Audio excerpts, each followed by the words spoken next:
Good morning and namaste to all our viewers and listeners of Khabarhub and Radio Candid. Ladies and gentlemen, at the time when Japan is growing its significance in the Indo-Pacific region, along with its growing strategic convergence with the Quad members, we bring you Professor Dr. Taniguchi Tomohiko, a special advisor to former Prime Minister of Japan, Mr. Shinzo Abe, through our very special interview. Dr. Taniguchi Tomohiko is professor at Keio University and a special advisor to former Prime Minister of Japan, Shinzo Abe. Between February 2013 and March 2014, he was counselor at Prime Minister's office. After spending 20 years with Nikkei Business, he joined the Ministry of Foreign Affairs as Deputy Press Secretary and Deputy Director General for Public Diplomacy. In 1999, the Foreign Press Association in London elected him president. During his journalistic career, he spent sabbaticals at Woodrow Wilson School, Princeton University, as a Fulbright Visiting Fellow, at the Shanghai Institute of International Studies, and at Brookings Institution as a paid CNAPS Fellow. He has served as the executive advisor to the chairman of the Central Japan Railway Company, KASAI, Yoshiyuki, while holding visiting professorship at Keio STM and Meiji University School of Global Japanese Studies. He has authored and co-authored more than 10 books on international affairs. Today, we'll be discussing on Japan's foreign policy, Japan's Defense White Paper 2021, Taiwan issue, B3W, Quad Summit, Afghanistan issues, and Nepal-Japan relations. Professor Taniguchi, welcome to our program. We are very honored to have you all today at Radio Candid and Khabarhub for this very special interview. Professor Taniguchi, the first question for you today is that from Shinzo Abe to Yoshihide Suga, how has Japan's value-oriented foreign policy continued? And how has such value-oriented policy manifested in actual policies? With that, let me just answer your question whether there's continuity between the two prime ministers, from Shinzo Abe to Yoshihide Suga. The answer is definitely yes, because Mr. Suga spent some 8 years with Mr. Abe as Mr. Abe's chief cabinet secretary. In Japan's political context, chief cabinet secretary is the right-hand person to then prime minister. Indeed, Mr. Suga and Mr. Abe met more than 3 times daily, sometimes over tea, coffee in the afternoon hours. At each and every important meeting, ranging from domestic issues to national security, Yoshihide Suga, Mr. Suga, now Japanese Prime Minister, spent also time together with Prime Minister Abe. So, evidence suggests that Mr. Suga has been among the most informed about the decisions and policies pursued and taken under the previous Prime Minister Abe. That's the first part of the answer that I could give you. And the second part is to say that Japan's value-oriented diplomacy is relatively mature, nothing new. In fact, when Shinzo Abe, Prime Minister Abe, was briefly in office for 1 year between 2006 and 2007, he facilitated Japan's value-based diplomacy because it was necessary for Japan at the time, and still is necessary for Japan today, to hoist its flag of democracy, respect for human rights, and rule of law. In the context that the gigantic neighbor of Japan is interested in nothing of this nature. So that's the second part of the answer that I could give you. And this is the third and final part of answer that I'm trying to give you. That is to say that to hoist such a flag is tantamount for Japan to saying to countries with similar and same value systems to come join Japan to provide security and rules-based international order to the Indo-Pacific region. In a way, that is one way to call other nations to join Japan and together try to maintain the rules-based international order. Thank you, Professor Taniguchi. Let me know more about the second question. Recently, Japan released a new defense white paper, Defense of Japan 2021, which recognizes that regional security challenges cannot be dealt with by a single country alone. Does it mean that the world will be seeing a more proactive role of Japan in the region? Again, the answer is it is already happening. And it is very much necessary for Japan to play a much, much more proactive role in the provision of peace and security in the region and beyond. There are a number of reasons, if I may. First and foremost, again, the Chinese are provoking Japanese territorial integrity every day. Without exception, that's every day. And so it is no longer whether or not the Chinese would be launching invasions into Japanese territory. The question is how soon? And the response that Japan must show to the Chinese is, wait a minute. Do not misunderstand Japanese capabilities. Do not underestimate at all what Japan could do together with the United States. So that's one reason. The other reason is the United States is fully aware that China is a new kind of challenge to the United States. New in the sense that China's challenge is multifaceted. Previously, during the Cold War, the confrontation between the USSR and the United States of America was tense. But after all, it narrowed down to bean counting, in that the competition was between the two countries about the number of nuclear warheads and the number of intercontinental ballistic missiles. The competition, after all, was linear, straightforward, simplistic. However, in the 2020s, the confrontations and competitions that are going on between the two superpowers range from traditional military competition to cutting-edge technologies, artificial intelligence, and deep space explorations, and so on and so forth. The United States must work jointly with other countries that they could trust. And among those countries, Japan stands taller than any other countries because, after all, it is the second largest powerful economy in the free world, and its stock of technology savvy is still awesome, relatively speaking. And that's one reason why the United States needs Japan as much as Japan needs the United States. So that's the second reason.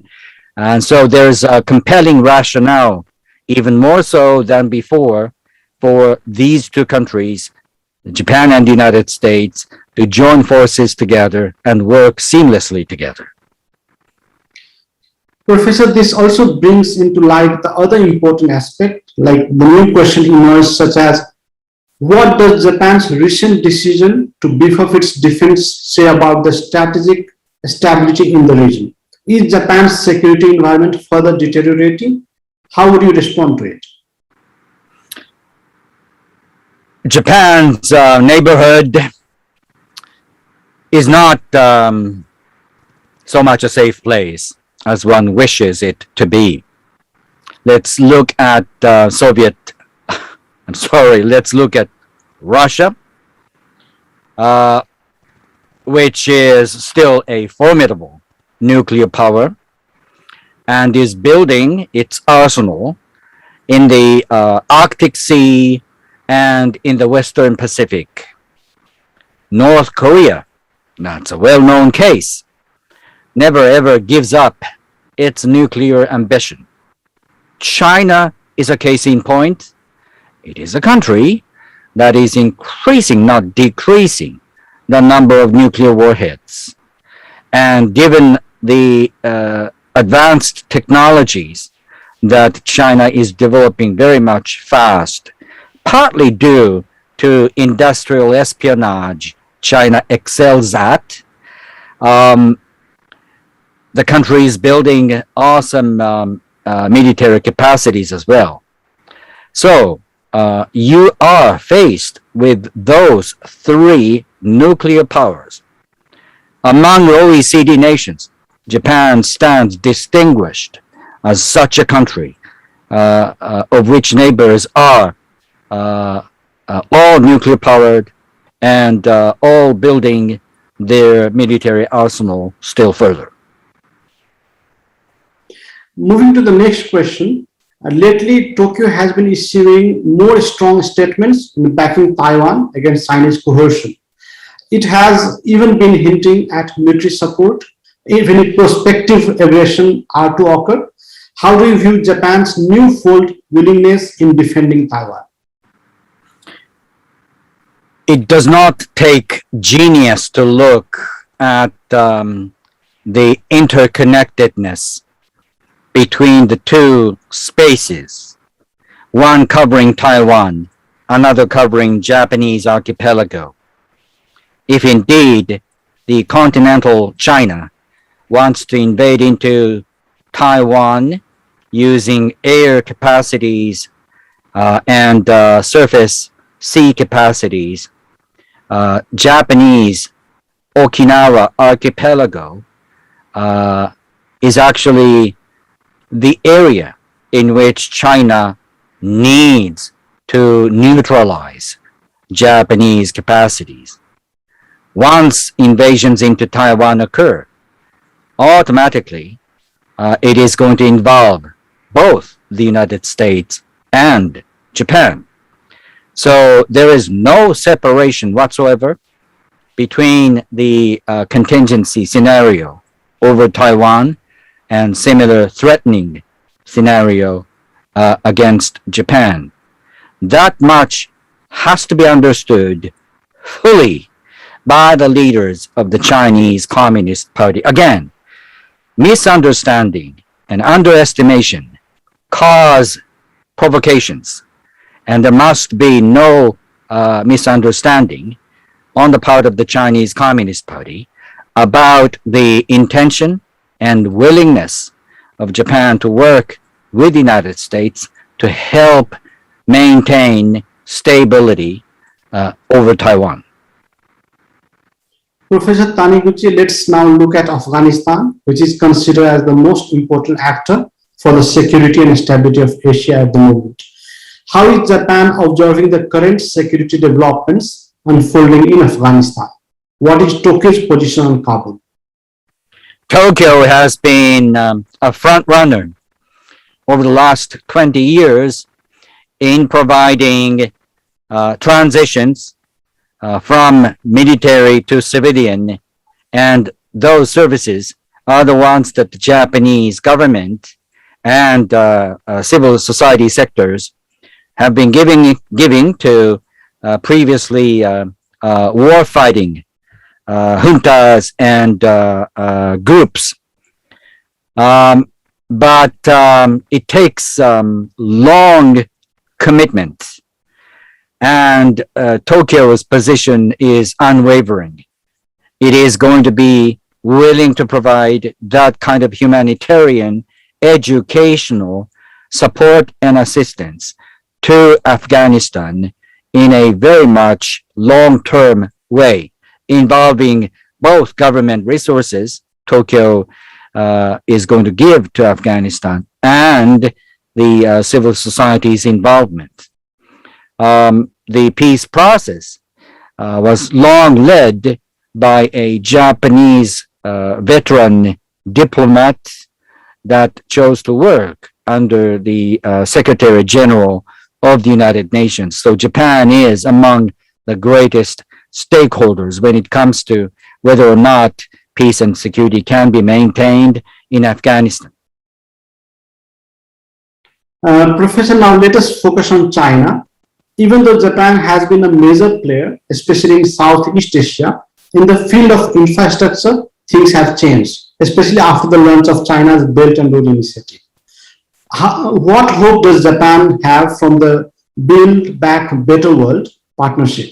And can it provide an alternative to the China's-led Belt and Road Initiative?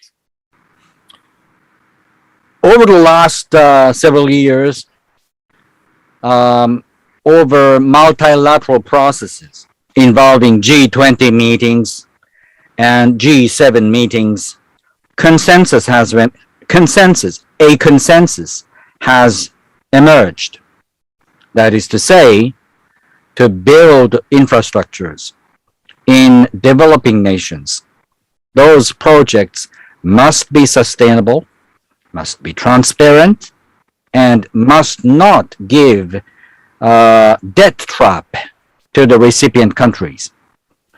That's how Japan started to call quality infrastructure. Build Back Better projects are the extension to the idea of building quality infrastructure, to which even Beijing chose to subscribe, because there is no denying that the projects under pursuit must be bankable, must be transparent, and must be a positive net contributor to bringing about job opportunities in the recipient countries. And the Chinese are happy in subscribing to those ideas. And when it comes to building infrastructures, what's important are the things that I just mentioned. And so long as China's initiatives can be pursued along the same lines, that would be great. And the Japanese and Americans and other G7 nations are willing to do similar things in Africa, in Central Asia, and in Southeast Asia. Recipient countries can choose which would be in the long term beneficiary to their long-term prosperity. Moving on with one of the pressing topics in the Indo-Pacific region, the Quad. What hopes does Japan have for the upcoming first in-person Quad summit, likely to be held this fall in Washington, D.C.? What does it anticipate to achieve out of the meet? First off, Quad has its genesis. Shinzo Abe came back as prime minister, second time, in the late December 2012. And immediately after his taking office again, he published an op-ed piece at an online-based op-ed publication called Project Syndicate. And the article was entitled Asia's Democratic Security Diamond. And that title spoke volumes because it was to connect dots from Hawaii, Tokyo, Canberra, and Delhi. If you connect these four dots, a diamond of a sort emerges, and Shinzo Abe chose to call it the Asia's Democratic Security Diamond. Later on, people started to call the same picture a quad. So that's the genesis of the quad. It is primarily to help provide wider, safer, more rules-based strategic space to the Indo-Pacific region, with the power to be provided jointly by those four seafaring democratic nations of India, Australia, Japan, and the United States. In the future, first and foremost, leaders of those four nations must continue to build a habit of speaking with each other on whatever issues pertinent to those countries. Second, that custom must be the custom of the habit of meeting, the habit of speaking with each other as frequently as possible, must be cemented by frequent meetings, and frequent meetings not only between and among those leaders, but among key decision makers in those four nations, ranging from military, diplomacy, environment, finance, and so on and so forth. Technology cooperation may be also important. None of those leaders at the moment is interested in rapidly institutionalizing Quad. None of them is interested either in making Quad something like Indo-Pacific's equivalent of NATO. So over the next couple of years at the least, Quad is going to undergo a stage whereby those leaders will continue to build a habit of speaking with each other, and a habit of exploring possibilities of cooperations. Let's move to the next question. The great power battle is playing out in Antarctica, and Japan's recent demand that it should be among the countries allowed to exploit resources lying below the surface in Antarctica has met with huge outrage in Moscow, asserting the claims to be a threat to Russians right in the Antarctic. How does Japan view Moscow's response, and what are Japan's claims on the southern polar region? All those claims must be under scrutiny by the international community, by the United Nations in particular. The UN must play an important role here in such areas as international norms and rules have yet to be fully established, let alone being exercised. And so in a way, that is a precursor to what could happen in the outer space and the deep outer space, where there is very little established international norm and rules of law. So Japan's position is to seek no Japan first policy. It is to team up with like-minded democratic powers to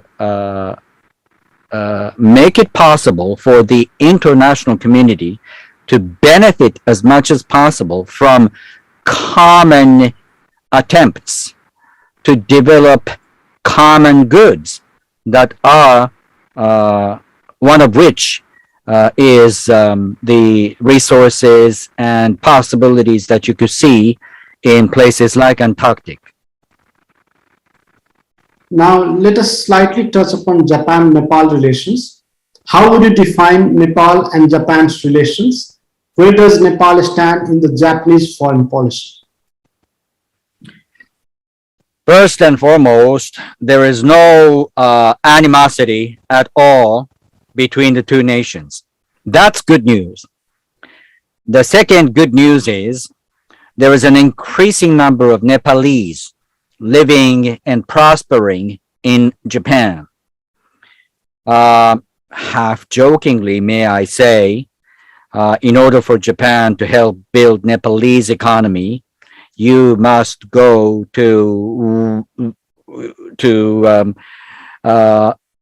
those restaurants that you can find in ample supply in Tokyo and elsewhere, because those hardworking Nepalese send back to their home country and send back to their houses in the home country money that they have achieved. But that's something that I should say half jokingly. Third, Nepalese economy, I think, must develop in the least environmentally harmful way, because the Himalayas and the region that Nepalese have in your country are treasures of humans, and every kind of development that you should seek must go hand in hand with safe and sustainable development of natural resources, including those in the mountainous area. And for that purpose, Japan, I think, could do much, much more to help build sustainable ecosystem that would allow Nepalese economic development in tandem with developing tourism and developing hospitality industries and so on. And the long-term prosperity and sustainable development of Nepal is very much important, because Nepal is in a very much strategic position with neighbors from China, India, and so on. So Nepalese sustainable development is something that the international community should take into full consideration, and Japan must play its fair share to that end. And the final question for today is, what plans do Japan have for developing nations like Nepal in their fight against COVID-19? In the fight against COVID-19, short-term, Japan's been providing big number of countries with vaccines. Those vaccines are the ones that AstraZeneca has produced. And that's a short-term remedy. Long-term,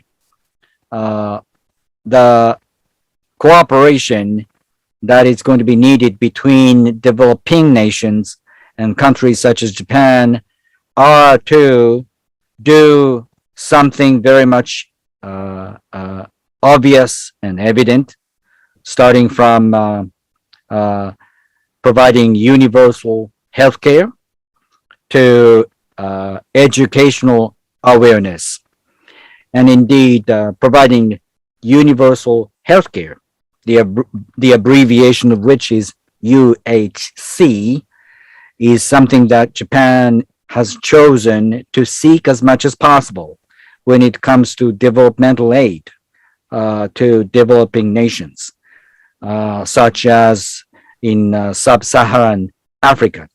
And I think that must continue, and I think Tokyo is more than willing to do even more in this age of pandemic.